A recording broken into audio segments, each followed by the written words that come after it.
From the dawn of civilization to the stars, every day writes history. 1547, the boy king who changed England. On a cold winter morning in January, the bells of England rang across the kingdom, not in celebration, but in mourning. The king was dead. For nearly a quarter of a century, Henry VIII ruled with absolute power. A king of 6 wives, a breaker of Rome, a man who tore England from the Catholic Church and crowned himself head of its faith. He left behind a nation rich, powerful, and dangerously divided. And then he left behind a child. 9 years old, fragile, thin, barely strong enough to lift the crown placed upon his head. His name was Edward VI. On January 28, 1547, Edward was crowned King of England, but this was no fairy tale. Behind the golden robes and sacred prayers stood powerful men, regents, nobles, bishops, all waiting, because whoever controlled the boy controlled the kingdom.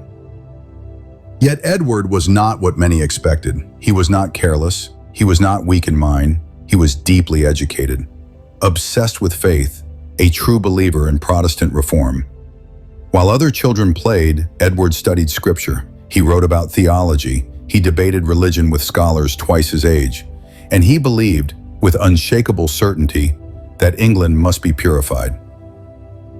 Under Edward's reign, England changed, fast, too fast. Latin vanished from church services. English prayers replaced ancient rituals.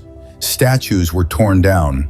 Altars smashed, centuries of tradition erased almost overnight. In 1549, a single book reshaped worship across the land.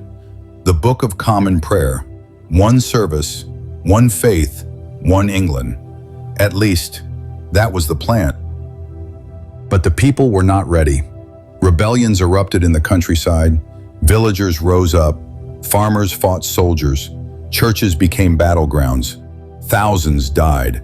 England was tearing itself apart, all while a boy sat on the throne. And the boy king was fading. Edward had always been sickly. By his early teens, his body began to fail him. Coughing, weakness, long nights haunted by pain. Yet even as death approached, his will did not break. Edward knew his time was short.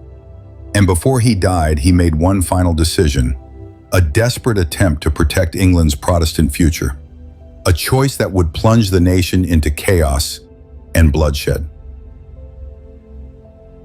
In 1553, Edward VI died. He was 15 years old. He never led an army, never married, never ruled on his own. Yet his reign reshaped England forever. History would remember him not as a child, but as the boy king who changed the soul of a nation.